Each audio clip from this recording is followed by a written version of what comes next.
Hello everyone, this is Swati Kumari. आज हम लोग क्लास 12 के अकाउंटेंसी सब्जेक्ट के chapter 2 accounting for partnership firms का फंडामेंटल का नेक्स्ट सेशन देख रहे थे।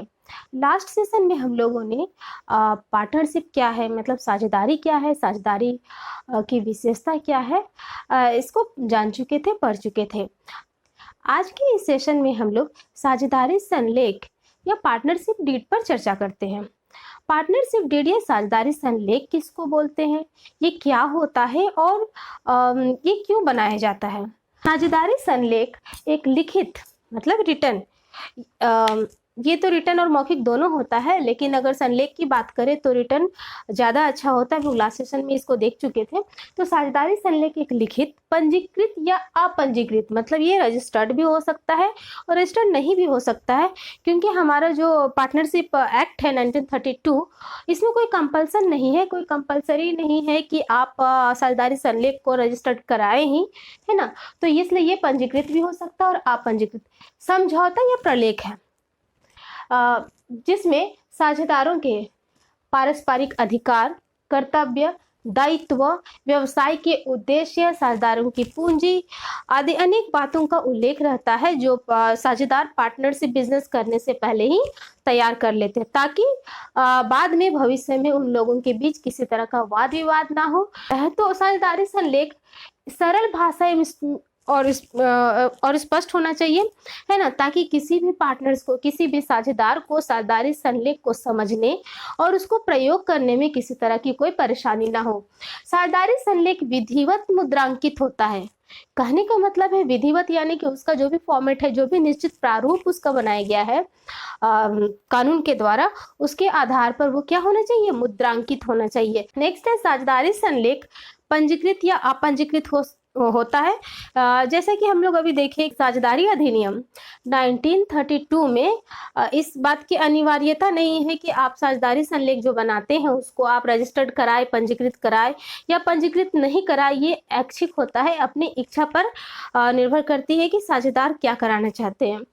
नेक्स्ट है संलेख की शर्तों को सभी साझेदारों की सहमति से बदला जा सकता है। एक बार साझेदारी संलेख बनने के बाद, पार्टनरशिप बनने के बाद, ऐसा नहीं है कि वो पार्टनरशिप संलेख पूरे व्यवसाय के जीवन काल तक लागू होता है, ऐसा नहीं है। अगर सभी साझेदारों की सहमति हो तो वो आपसी सहमति से उस संलेख में कुछ शर्तें ऐड कर सकते हैं, कुछ शर्त हटा सकते हैं। ये निर्भर करता है सभी साझेदारों की सहमति द्वारा। तो साझेदारी संलेख सभी साझेदारों की सहमति से बदला भी जा सकता है। तो हम लोग नेक्स्ट देखते हैं कि साझेदारी संलेख में किन किन बातों को शामिल किया जाता है, या साझेदारी संलेख में किन किन बातों का होना आवश्यक है, ताकि एक साझेदारी व्यवसाय को सरलता पूर्वक बिना परेशानी का सुचारू रूप से चलाया जा सके। तो चलिए देखते हैं साझेदारी संलेख में शामिल होने वाली बातें। तो अब हम लोग देखते हैं साझेदारी संलेख की विषय वस्तु, कंटेंट ऑफ पार्टनरशिप डीड। साझेदारी संलेख में किन किन बातों को शामिल करना बहुत जरूरी है, ये साझेदारी संलेख में किन किन बातों को हम शामिल करते हैं। तो यहाँ पर साझेदारी संलेख की सबसे महत्वपूर्ण और पहली बात है साझेदारी फर्म का नाम एवं पता। साझेदारी फर्म का नाम का अर्थ है कि फर्म जिस नाम से व्यापार कर रही है या व्यापार करना चाहती है, और पता से का अर्थ है कि उस साझेदारी फर्म का रजिस्टर्ड जो पता है, प्रधान कार्यालय का पता है, उससे संबंधित होना चाहिए। और उसके मुख्य व्यवसाय का संबंध है कि उस फर्म का जो मेन व्यवसाय होगा, मेन जो व्यापार होगा, उसके बारे में लिखित सूचनाएं रहती है साझेदारी संलेख में कि उसका साझेदारी फर्म का क्या मुख्य व्यवसाय है। दूसरे नंबर पे हम लोग देख रहे हैं कि साझेदारों के नाम, पते एवं उनका अधिकार और दायित्व। साझेदारी संलेख में साझेदार का पूरा नाम, साझेदार का अपना स्थायी पता, है ना, साझेदार का अपना स्थायी पता, इसके साथ साथ साझेदार के क्या अधिकार होंगे, क्या कर्तव्य होंगे, क्या उत्तरदायित्व होंगे, इन सभी बातों को साझेदारी संलेख में लिखा जाता है। नेक्स्ट है प्रत्येक साझेदार द्वारा फर्म में लगाई गई पूंजी की राशि का उल्लेख। प्रत्येक साझेदार फर्म में कितनी पूंजी विनिवेश कर रहा है, कितनी पूंजी लगा रहा है, इन सब का ब्यौरा साझेदारी संलेख में लिखा जाता है। नेक्स्ट है साझेदारों की पूंजी, ऋण एवं आहरण पर ब्याज की दर। कभी कभी क्या होता है कि साझेदार एक निश्चित अमाउंट देकर बिजनेस तो शुरू करते हैं, व्यापार तो शुरू करते हैं, लेकिन व्यापार का विकास और विस्तार के लिए समय समय पर ऋण या एक्स्ट्रा पूंजी की आवश्यकता पड़ती है। तो ऐसी स्थिति में जो साझेदार होते हैं वो पूंजी के रूप में एडिशनल कैपिटल के रूप में कुछ पैसा लगाते हैं, उसको हम लोग पूंजी बोलते हैं। अगर कोई साझेदार व्यवसाय को ऋण देता है, वो पूंजी के रूप में ना लगाकर ऋण देता है, तो ऋण पर ब्याज की दर क्या होगी? या अगर कोई साझेदार व्यवसाय से पैसा विड्रॉ करता है, निकालता है या आहरण करता है, तो क्या उसे व्यवसाय को ब्याज देना होगा, और अगर देना होगा तो उसकी दर क्या होगी? इन सभी बातों का उल्लेख साझेदारी संलेख में पहले ही कर दिया जाता है। नेक्स्ट हम देखते हैं लाभ हानि विभाजन का अनुपात का निर्धारण। प्रत्येक साझेदार फर्म में जो लाभ या हानि होगी उसको किस तरह से आपस में बांटेंगे, आपस में किस तरह से उसका बंटवारा करेंगे, उसके अनुपात का निर्धारण भी साझेदारी संलेख में पहले से ही कर लिया जाता है, अनुपात का, है ना। नेक्स्ट है प्रत्येक साझेदार को स्वीकार्य आहरण राशि एवं आहरण का समय अंतराल। प्रत्येक साझेदार, अगर ऐसा नियम है साझेदारी संलेख में कि हम व्यापार से आहरण कर सकते हैं, ड्राइंग कर सकते हैं, आहरण की राशि क्या होगी, वो कितना रुपया व्यापार से आहरण कर सकता है, व्यापार से निकाल सकता है, इसका निर्धारण भी साझेदारी संलेख में पहले से कर दिया जाता है। आहरण राशि यहाँ पर लिखा हुआ है, आहरण की राशि यानी कि ड्राइंग्स का अमाउंट, वो कितना राशि तक निकाल सकता है, और साथ ही आहरण का समय अंतराल, वो अगर आज ड्राइंग किया है तो वो कितने दिन बाद फिर दोबारा ड्राइंग कर सकता है, तो वो जो समय अंतराल कितना होना चाहिए। अगर ये निर्धारित नहीं होगा तो इसका अर्थ क्या होगा कि बार बार पार्टनर्स अपने बिजनेस से ड्राइंग करते रहेंगे, है ना। और ऐसी स्थिति में क्या होगा, व्यापार का जो कैपिटल है, व्यापार का जो पैसा है, वो कहीं ना कहीं कम हो जाएगा और व्यापार सुचारू रूप से नहीं चल पाएगा। तो इसलिए इस संबंध में नियम बनाना बहुत जरूरी होता है ना। नेक्स्ट हम देखते हैं साझेदारों को दिए जाने वाले वेतन एवं कमीशन के संबंध में शर्तें। अगर साझेदारी संलेख में ऐसा निर्धारण है कि साझेदार एक्स्ट्रा काम करते हैं तो उनको एक्स्ट्रा वेतन या कमीशन दिया जाता है, तो उसकी दर क्या होगी या उसका किस तरह से नियम होगा, ये पहले निर्धारित कर लेते हैं। और अगर इस तरह से साझेदारी संलेख में पहले ही उल्लेख कर दिया गया, पहले ही नियम बना दिया गया हो कि कोई भी साझेदार कितना भी एक्स्ट्रा काम क्यों ना करे, उसे किसी प्रकार का वेतन एवं कमीशन नहीं दिया जाएगा, तो इस संबंध में फिर वही नियम लागू होगा।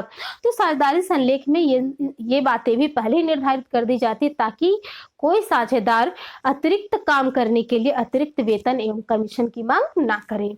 नेक्स्ट हम लोग देखते हैं साझेदारों के प्रवेश, अवकाश ग्रहण एवं मृत्यु की स्थिति में अनुपालित किए जाने वाले नियम।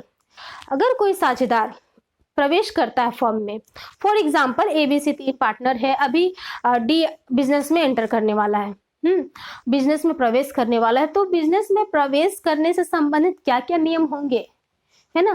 क्या सभी साझेदारों की सहमति से डी बिजनेस में आएगा, फर्म में आएगा, या किसी एक साझेदार की सहमति से भी आ सकता है, या फिर उस संबंध में क्या नियम होगी, तो वो नियम का भी पहले से उल्लेख हो जाता है साझेदारी संलेख में। ठीक इसी तरह अवकाश ग्रहण, रिटायरमेंट, अगर कोई पार्टनर्स नहीं चाहता है अब व्यापार में काम करना, या चाहे वो किसी भी कारण हो, बीमार रहता है, या फिर वो पागलपन की स्थिति या इसकी शारीरिक दुर्बलता है, या किसी भी कारण से अगर वो फर्म को छोड़ना चाहता है, फर्म से रिटायर होना चाहता है, तो उस स्थिति में क्या क्या नियम होंगे। क्या वो अपनी इच्छा से व्यापार छोड़कर जा सकता है, फर्म छोड़कर जा सकता है, या फिर सभी साझेदारों की सहमति से उसे जाना होगा। ऐसी अनेक बातें हैं जो पहले से निर्धारित कर ली जाती हैं।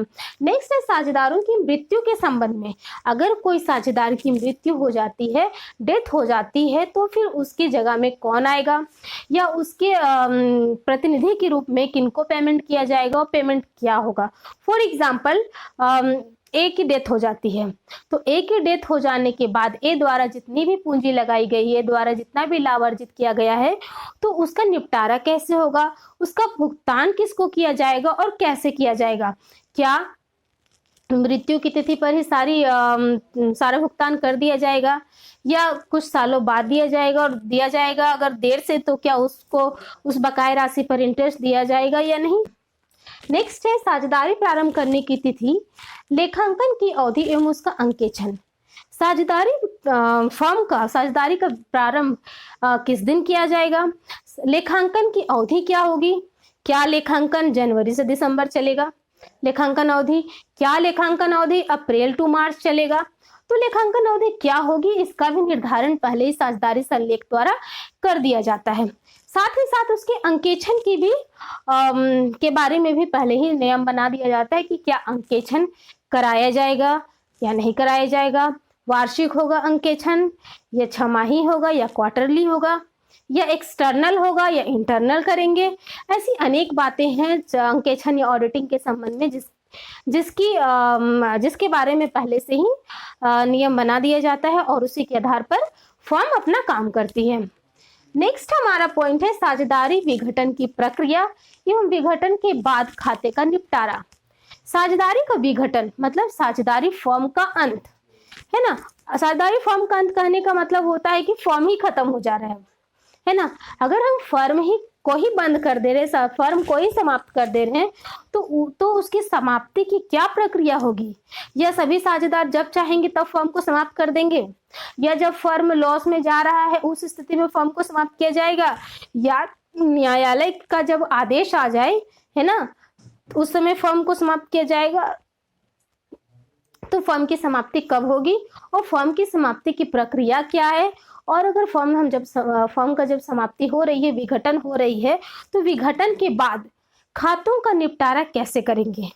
और अगर साझेदारी संलेख में इन सभी बातों को पहले से शामिल कर लिया जाए, पहले से ही तैयार कर लिया जाए, तो साझेदारी व्यापार को सुचारू रूप से चलाना बहुत आसान हो जाता है। साझेदारों में संघर्ष और जो मतभेद होते हैं उनमें कमी आती है, और साझेदारी जो फर्म में है वो अपने अलक्ष्य उद्देश्य को आसानी से प्राप्त कर लेते हैं। तो इस तरह से आज के इस सेशन में हम लोगों ने देखा कि साझेदारी संलेख क्या है, साझेदारी संलेख के होने से क्या क्या फायदे हैं और नहीं होने से क्या क्या परेशानियां हो सकती है, आप समझ सकते हैं है ना। क्योंकि जब हम साझेदार व्यापार शुरू करते हैं तो सबके बीच बहुत विश्वास होता है, सबके बीच अच्छा रिलेशन होता है, लेकिन धीरे साथ में काम होता है तो कहीं ना कहीं थोड़ा सा दूरी बन जाती है ना। मतभेद लड़ाई झगड़े होने की संभावना ज्यादा होती है। तो ऐसी स्थिति में क्या होता है कि साझेदारी संलेख को पहले से ही बना लिया जाता है और संलेख के आधार पर लोग क्या करते हैं, व्यापार करते हैं। तो साझेदारी संलेख एक तरह से साझेदारी फर्म को मार्गदर्शन देती है कि आप व्यापार किस तरह से करेंगे, आपके व्यापार में जो भी परेशानी आएगी उन परेशानियों का समाधान किस प्रकार से होगा, है ना। तो इस तरह से साझेदारी संलेख बहुत ही जरूरी है। साझेदारी संलेख का अब बात होता है कि लिखित या मौखिक होना। ऐसे तो साझेदारी अधिनियम 1932 के आधार पर साझेदारी संलेख लिखित और मौखिक दोनों को मान्यता प्रदान की गई है। लेकिन अगर मौखिक बातें हो, ये सारी बातें अगर मौखिक रूप में हो, साझेदार आपस में बस बात विचार करके बिजनेस शुरू कर दे, तो एक समय ऐसा आएगा जब व्यापार में किसी तरह की कोई परेशानी होगी तो ये मौखिक बातें लोग भूल जाएंगे, है ना, और परेशानी बढ़ जाएगी। लेकिन यदि साझेदारी संलेख लिखित हो तो क्या है कि इसको हम लोग न्यायालय में गवाह के रूप में, साक्षी के रूप में प्रस्तुत कर सकते हैं और जो भी व्यापार में समस्याएं आती है उसका समाधान कर सकते हैं। इसलिए कहा जाता है कि साझेदारी संलेख का लिखित होना ज्यादा श्रेष्ठकर होता है, ज्यादा अच्छा होता है। वैसे तो कानून तो दोनों को मान्यता प्रदान करता है। इस प्रकार आज के इस सेशन में हम लोगों ने साझेदारी संलेख और साझेदारी संलेख में शामिल बातों को सीखा। उम्मीद करती हूँ कि आप लोगों को ये सेशन समझ में आ गया होगा, है ना। तो आज के लिए इतना ही। अगर आप लोगों को यह सेशन अच्छा लगा हो तो प्लीज वीडियो को लाइक शेयर एंड सब्सक्राइब कीजिए। So thank you.